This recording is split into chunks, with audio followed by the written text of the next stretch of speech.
우리가 느헤미야 말씀은 예전에도 한번 살펴본 적이 있지만 오늘 본문의 말씀을 한 번 더 우리가 집중해서 한번 살펴보기를 원합니다. 바벨론 포로에서 귀환한 느헤미야 이스라엘 백성들, 그 이전에도 스룹바벨도 그랬고요, 에스라도 마찬가지지만 오늘 이 느헤미야와 이스라엘 백성들이 이 바벨론 포로에서 귀환한 이후에 성벽 재건을 위해서 무던히도 애를 많이 썼습니다만 많은 방해가 있었죠. 우리가 이후의 말씀들을 계속해서 이제 보겠지만 느헤미야가 많은 이방인들과 또 사마리아 방백들로 인하여서 이 공사가 재건하는 데 있어서 많은 제약을 받습니다. 그들의 요구가 느헤미야가 관철이 안 되니까 오히려 느헤미야를 성 밖으로 유인을 해서 그를 암살하려고까지도 했었던 것이죠. 그 이야기는 뒤에서 우리가 말씀을 살펴보기를 원합니다. 근데 그의 형제 중 하난이라는 사람이 보니까 예루살렘을 오늘 보니까 다녀온 이야기를 하게 되죠. 그리고 그 사실에 대해서 물어보게 됩니다. 그 사실을 또 이야기를 듣게 되죠. 그 당시에 이 느헤미야가 이 예루살렘에 대한 관심을 많이 가지고 있었음을 나타내는 말씀이라고 할 수 있습니다. 아마 하나니가 이렇게 예루살렘까지 다녀올 수 있었던 것을 보면 그는 아마 자유로운 몸으로 크게 매이지 않는 그런 사람이었지 않았을까라고 생각을 해봅니다. 오늘 그가 이런 어떤 어려운 환경 가운데에서도 계속해서 이런 성벽 재건을 하게 된 가장 근본적인 그 이유가 어디에 있는가? 그것은 자기 나라를 향한 간절한 소망이 있었기 때문이죠. 그렇기 때문에 그가 하나님에게 예루살렘에 있었던 이야기를 듣게 되는데 보니까 성벽들은 다 무너지고 성문은 불타서 이미 해파돼서 전혀 공사가 이루어지지 않은 그런 상황이었습니다. 그리고 그 당시에 바벨론 포로로 끌려갈 당시에 많은 이스라엘 백성들이 그 성읍에 남겨져 있었는데 대부분의 이 사람들은 어떻게 보면 그 바벨론 포로로 끌려간 사람들은 대부분이 그래도 지식인층이고 귀족들이었고 뭔가 유능한 사람들이 대부분이었지만 남겨진 사람들은 대부분 어렵게 살아야 되는 농부와 같은 그런 사람들만 남겨진 상태였던 것이죠. 그리고 아주 오랜 동안 그들이 그런 예루살렘 성에서 많은 이방인들로 이방 민족들로 인하여서 어려움을 당할 수밖에 없었습니다. 오늘 우리가 이 본문을 통해서 알 수 있게 하는 것이 있습니다. 그것은 느헤미야라는 이 한 사람이 하나님 앞에 믿음으로 살아간 사람이라는 것이죠. 특히 그가 탁월한 지도자이기 전에 그가 어떤 사람이었는가? 그는 하나님 앞에 엎드려 기도하는 자였다라고 성경은 계속해서 말씀하고 있습니다.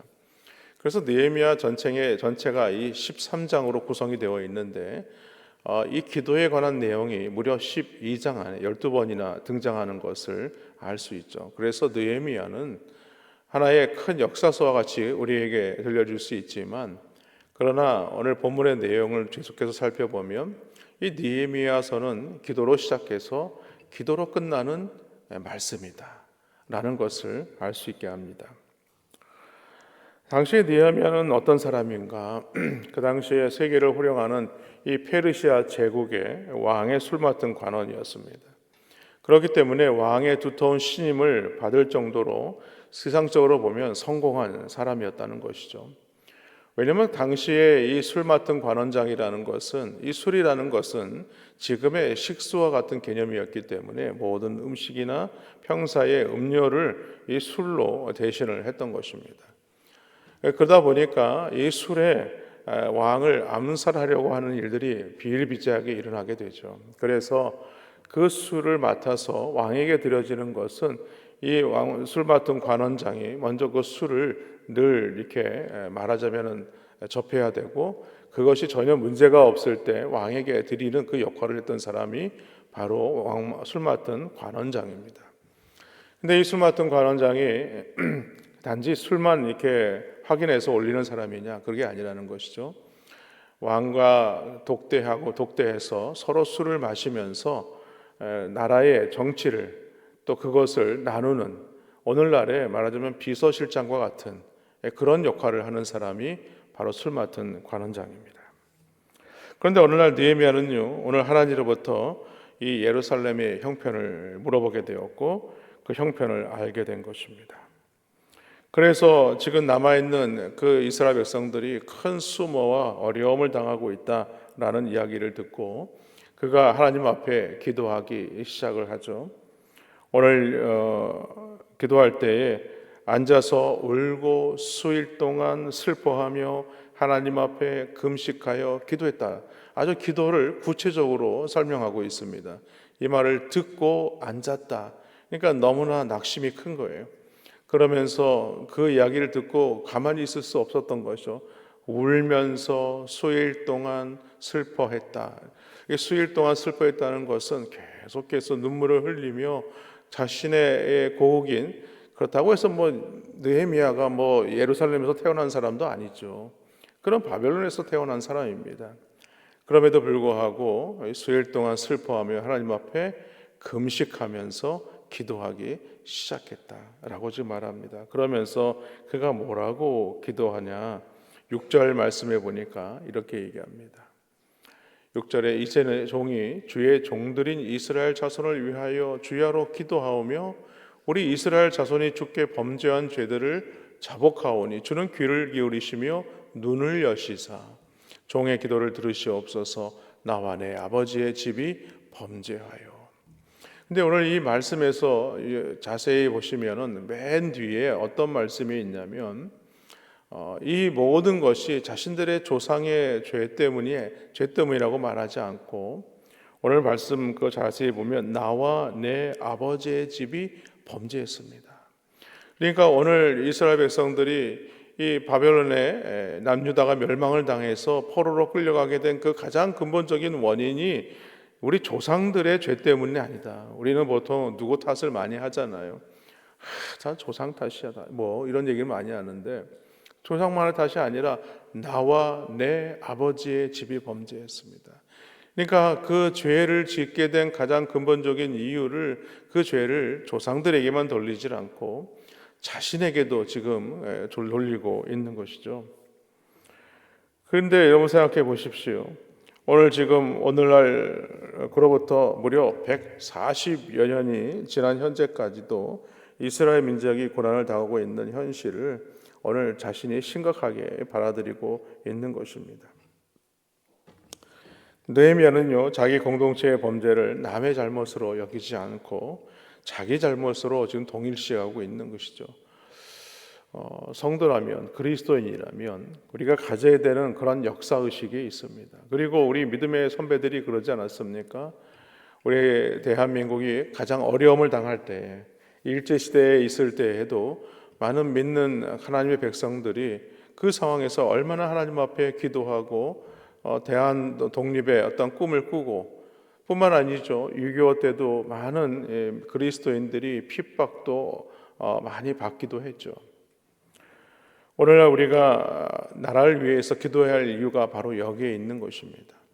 나라의 가장 근본적인 문제가 무엇인지, 오늘날 대한민국이 당하고 있는 어려움이 무엇인지, 또 위정자들을 위해서 우리가 기도하는 일을 놓치지 말아야 되고, 우리가 기도원에 올라가서 나라와 민족을 위해서 기도하는 일이 얼마나 많았습니까? 그런데 이제는 이야기를 들어보면 기도원에 기도하러 오는 사람도 극소수이고 나라 민족을 위해서 기도하는 일들도 그렇게 많이 없다고 하더라고요. 그러므로 우리는 오늘 이 느헤미야의 모습을 보면서 오늘 자기의 나라의 잘못을 자기 잘못으로 여기는 거예요. 그건 누구 탓으로만 여기지 말고 누구에게 잘못이 있다고만 지적하는 것이 아니라 그것은 나에게도 잘못이 있다. 나에게도 이 잘못이 있기 때문에 그것을 자기의 죄에 대해서 동일시하고 그것을 위하여서 우리가 함께 기도하는 자가 되어야 한다라는 것입니다. 그렇게 느헤미야는요, 하나님께 기도하기 시작했습니다.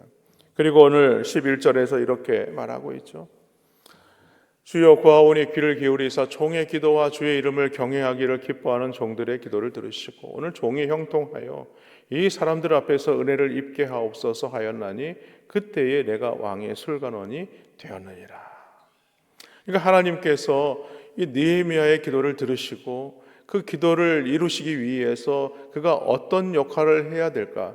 왜냐하면 지금 이 느헤미야가 가장 지금 이 아닥사스당 왕에게 가서 자신의 어떤 그 이야기를 할 수 있는 그 위치에까지 올라가려면 이 술 맡은 관원이 되어야 한다는 것이죠. 그것에 대해서 하나님께서 그 길을 열어가시고 있는 것을 알 수가 있습니다.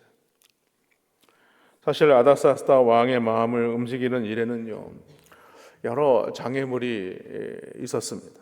왜냐하면 아닥사스다 왕은요, 예전에 예루살렘 성이 건축하는 것을 못마땅하게 여겼기 때문이죠. 우리가 에스라서 말씀을 보았지만 에스라 4장에 보면 이 어느 날 아닥사스다 왕에게 이 고발장이 도착하게 됩니다. 이 고발장을 누가 썼느냐?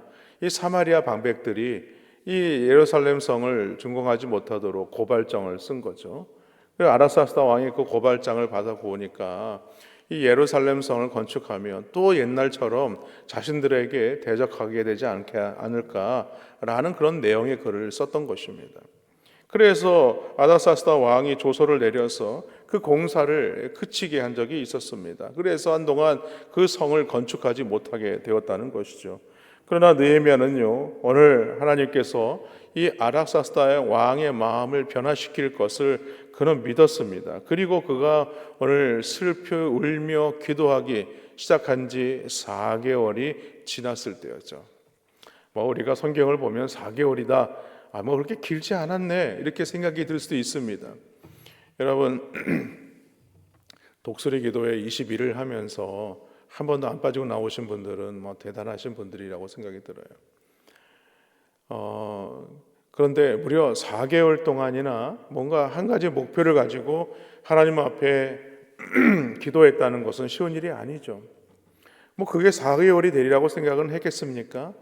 아마 느헤미야는요, 자신이 기도한 제목들이 계속해서 응답될 때까지 계속해서 기도했을 것입니다.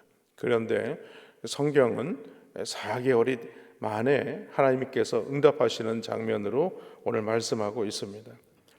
오늘 1장 1절에 보면요, 아닥사스다 왕 제20년 기슬르월이라고 합니다. 이 기슬르월이라는 것은요, 12월 달을 말합니다. 12월 달. 그런데 느헤미야 나중에 2장 1절 말씀을 보면 거기에 아닥사스다 왕 제20년 니산월이라고 되고 있죠. 그 니산월이라는 것은 4월을 말합니다. 그러니까 오늘 1장에서 2장 넘어가는 한 장 차이네라고 생각하지만 이 한 장 안에 4개월이라는 시간이 지났다는 것을 알 수가 있습니다. 그러니까 느헤미야는 기도하는 무려 4개월 동안을 하나님 앞에 엎드려 기도했던 것이죠. 아닥사스다 왕이 그날따라 느헤미야의 얼굴을, 수심이 있는 얼굴을 보게 됩니다. 보통 왕은 이 신하의 얼굴을 잘 보지 않죠. 왜냐하면 신하들은 왕 앞에 고개를 이렇게 푹 숙이고 있지 않습니까? 그렇기 때문에 신하의 얼굴이 어떤 모습인지 잘 알 수는 없죠. 그러나 신하들이 왕 앞에서 해야 될 행동이 있습니다. 그것이 무엇이냐면 얼굴에 수심이 있거나 근심을 가지거나 어떤 화내는 얼굴을 짓고 있거나 이런 모습을 가지고 왕 앞에 설 수가 없어요. 왜냐하면 자칫 그 일로 인하여서 그 직책이 날아갈 수가 있기 때문에 그렇습니다. 그렇기 때문에 왕 앞에 나아갈 때는요, 왕의 허락이 있어야 됩니다. 왕의 허락도 없이 우리가 나중에 에스더 왕후를 보지만은 그 이전에 왕후가 왕 앞에 허락도 없이 나갔다가 그냥 왕후에서 말하자면은 물러나지 않습니까? 그만큼 이 왕 앞에서 나아간다는 것은 두렵고 떨리는 모습이 있을 수밖에 없다는 것이죠. 나중에 우리가 말씀 보겠지만 내일 우리가 본문의 말씀인데 느헤미야 2장 2절 말씀에 보면 이런 말씀이 있습니다. 너가 병이 없는데 어찌하여 얼굴에 수심이 있느냐. 네, 감사합니다. 이는 필연 내 마음에 무엇이 있다고요? 근심이. 이 근심이 있다, 이 얘기를 딱 들었을 때에 느헤미야는요, 두려워할 수밖에 없는 거예요. 그래서 그때 내가 크게 두려워했다. 왜? 내가 하나님께서 응답해 주신 줄 믿고 내가 지금 왕 앞에 나왔는데 이 근심 있는 얼굴을 왕 앞에 보여줬으니 내가 직책이 날아가지는 않을까, 그런 근심을 하게 되죠. 그때에 이 느헤미야가 기회를 놓치지 않고, 그 다음 절까지도 한번 올려줄 수 있을까요? 느헤미야 2장 3절 말씀이요. 거기에 보면 이렇게 얘기를 합니다. 왕께 대답하되 왕은 만세수를 하옵소서. 내 조상들의 묘실이 있는 성읍이 이제까지 황폐하고 성문이 불탔사오니 내가 어찌 얼굴에 수심이 없사오리이까. 이때는 기회다 하고 얘기를, 왜냐면 왕이 묻지도 않은 얘기를 할 수 없거든요. 그러니까 왕이 물었으니까 물은 이야기에 대답은 해야 되잖아요. 그래서 이때다 싶어서 얘기를 탁 던지게 된 것이죠. 그런데요, 그 다음 절인 2장 4절 말씀 한 번 더 넣어주실 수 있을까요? 네. 2장 4절 말씀에 보면, 오늘 지금 제가 미리 말씀을 안 드렸거든요. 본문이 아니어서. 그 2장 4절에 보면 어떤 말씀이 있냐면, 감사합니다. 여기 보면 왕이 내게 이르시되 그러면 너가 무엇을 원하느냐. 왕이 이제는 물어보기도 했지만은 그러면 너가 지금 원하는 게 뭐냐? 이 얘기는 뭐예요? 사실 왕이 이렇게 이야기를 던졌다는 것은 그냥 아무 의미 없이 던진 게 아닙니다. 그러면 내가 너를 그럼 어떻게 하면 도와줄 수 있겠느냐? 이렇게 물어보는 거예요. 그래서 그때 하기로 어떻게 했다고요? 내가 곧 하늘의 하나님께 묵도했다. 그때 느헤미야의 마음에 어떤 마음이 들었을까요? 하나님 감사합니다. 묵도했다고 해서 거기서 무릎을 꿇고 눈을 지그시 감고 고개를 숙이고 기도했느냐? 그게 아니죠. 마음으로 그 순간에 왕 앞에서 하나님 감사합니다. 하나님의 응답이 이루어졌습니다. 그리고 나서는 느헤미야가 제3차 포로기한 때 총독으로 이스라엘 백성들을 데리고 예루살렘으로 오게 됩니다. 우리 이 이외의 말씀은 우리가 내일 본문에서 우리가 말씀을 함께 또 살펴보겠지만, 오늘 이 본문에서 우리가 알 수 있게 하는 것이 있습니다. 그것은 무엇인가? 그런 하나님의 나라에 대한 이 자원하는 심령을 가진 자라는 거예요. 그렇기 때문에 하나님 앞에 엎드려 기도한 자다라는 것입니다. 오늘날 우리가 대한민국을 위해서 무엇을 할 수 있을까라는 생각이 들 수 있습니다. 그러나 우리에게 가장 중요한 모범답안과 같은 것이 바로 오늘 느헤미야 1장에 나와 있는 말씀이죠. 하나님 앞에 엎드려 기도하는 것입니다. 나라와 민족을 위해서, 위종자들을 위해서. 오늘 우리 가운데 당한 많은 일들을 보면서 하나님 앞에 기도하는 것이 우리가 가장 먼저 우선되어야 할 일이다 라는 것을 오늘 우리에게 말씀하고 있는 것입니다. 바라기는 오늘 느헤미야처럼 우리 다들 함께 모든 성도님들도요, 하나님 나라를 위하여서 자원하는 심령으로 기도하기를 힘쓰시는 우리 성도님들 되시기를 주님의 이름으로 간절히 축원합니다.